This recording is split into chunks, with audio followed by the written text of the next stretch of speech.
That is Parvati Shallow, 19 years ago, when she first appeared on CBS on Survivor. She was 22 at that time. Since then, she's been in 3 more seasons of Survivor, along with the murderous castle of the traitors and the beaches of Deal or No Deal Island. She has been described as one of the best reality competition contestants of when?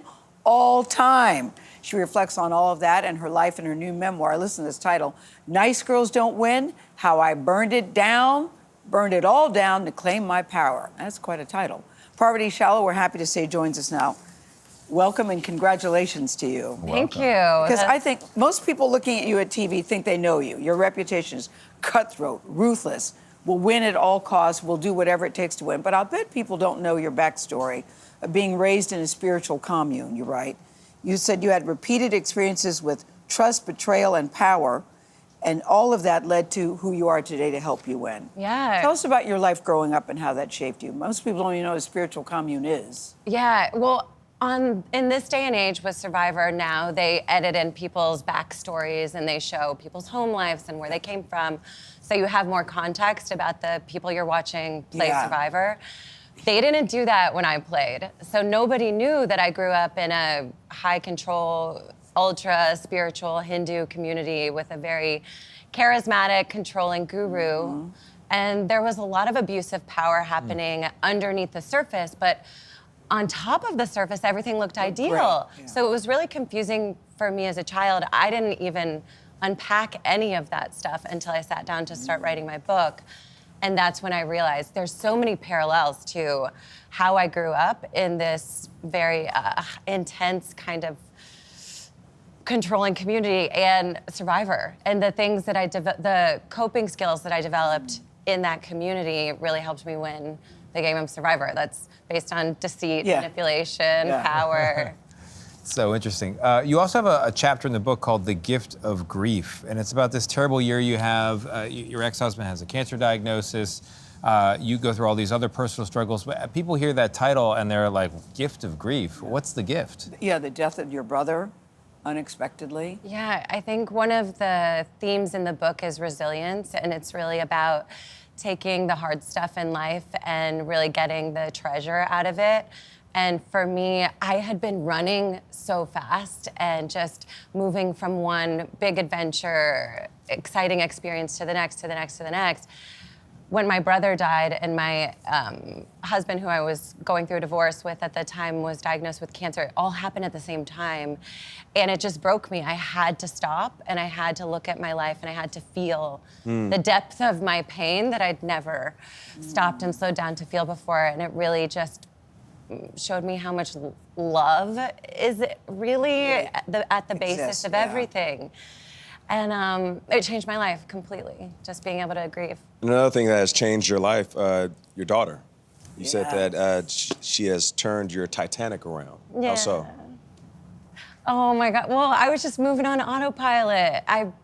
I break down the first section of the book in the 4 survival states, so it's fight, flight, freeze, fawn, and that's how I fawn very well. I do fawn very well, like blink, blink. Yes, yes. But yeah, my daughter just completely shattered all of my existing structures of how I do life, and I was able to care for someone so much and commit to something that was bigger than myself. But Parvati, speaking of something bigger than yourself, Survivor 50, the greatest survivors all coming back. Oh, and the way I read it, you were not invited back. What is that about? What is that What is going on? After being described as one of the best reality... What's the deal? What explains that? Would you have joined? I love that you are very confused about that. Are you confused by it? Well, no, I just played Australian Survivor versus the World, so I did an international season of Survivor that is yet to air for Australian Survivor. It's going to air in August. But it's still the 50th in this But country. still, it doesn't... Were you surprised that you weren't invited to participate? I mean, I'm surprised I didn't get a phone call. Yeah.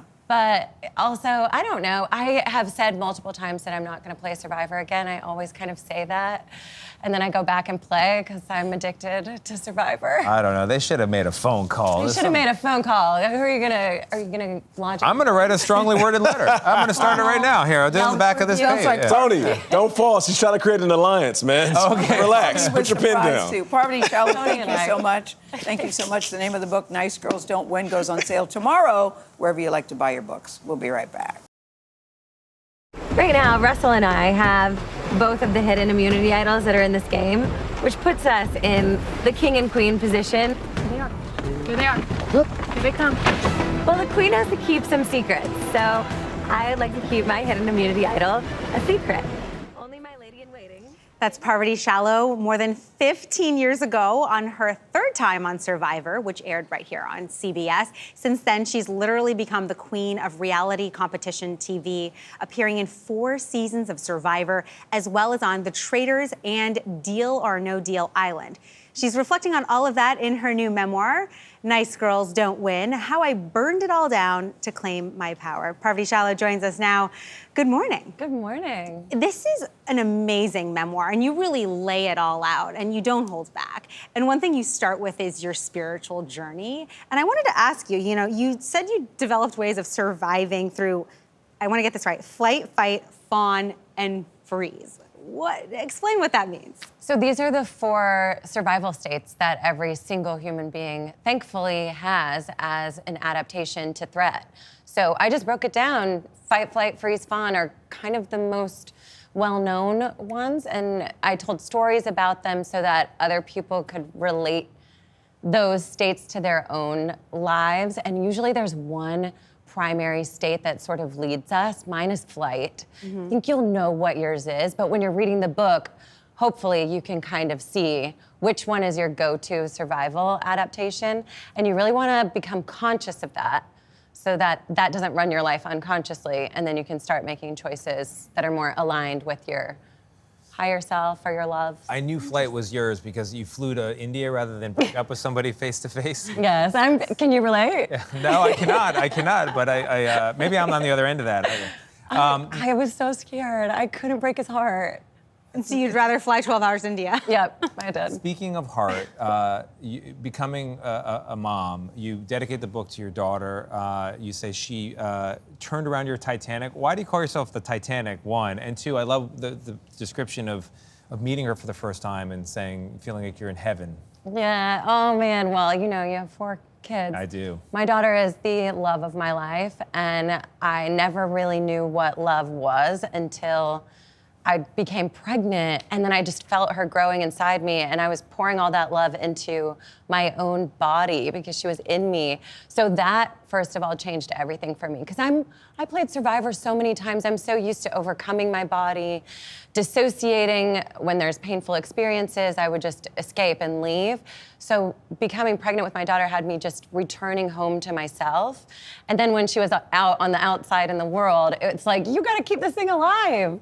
So it just made me show up as a grown-up for the first time ever. It's amazing you've also shown up for your own family, and you've gone through so much challenge and tragedy with your family, with your brother. And I wonder, you write a lot about sharing the story of substance abuse. And I was wondering, going through the book, what was the mission behind this? What do you hope to accomplish by sharing that? I really wanted to share the most human stories from my own life experience, the things that were really hard that other people don't talk about, but I know everyone experiences. A lot of people have a family member who struggles with addiction or who've lost someone because of addiction. And my brother was like such a dear, sweet soul, and it was one of the hardest things ever to lose him in that way. And I think sharing the story is just gonna be, I hope, supportive for people. I've already gotten messages from people who've read the book who've lost someone to addiction, and they're grateful. This is kind of a dumb dinner party question. I'm sure you've been asked it before, but I'll ask it anyway. Do you have a favorite moment from all of these reality show experiences? I'm guessing it was a moment you were allowed to bring your arms down after 6 hours of holding them up. That was crazy. I didn't have an arm anymore. I think my favorite moment still to this day was when I'd chopped my thumb on Cook Islands, and I wrote the story in the book. At the very beginning. I noticed the thumb bandage. I had not seen that original one. This is like 20 years ago. Yeah, we played it on the previous clip. So I did that, and then I competed. My dad came out, and then we competed in a challenge, and we ended up winning that challenge. And then they had these big, lavish rewards. So we met all the locals in Samoa, and they took us out, and we did this huge picnic, and it was a really special time with my dad. We're just like, that's so cool. It's beautiful. Yeah. You're a true survivor in every sense of the word, a mom, an author. Good luck with the book tour. Thanks for being here today. We appreciate launch it. days tomorrow. Launch days tomorrow. Congrats. Nice Girls Don't Win goes on sale tomorrow.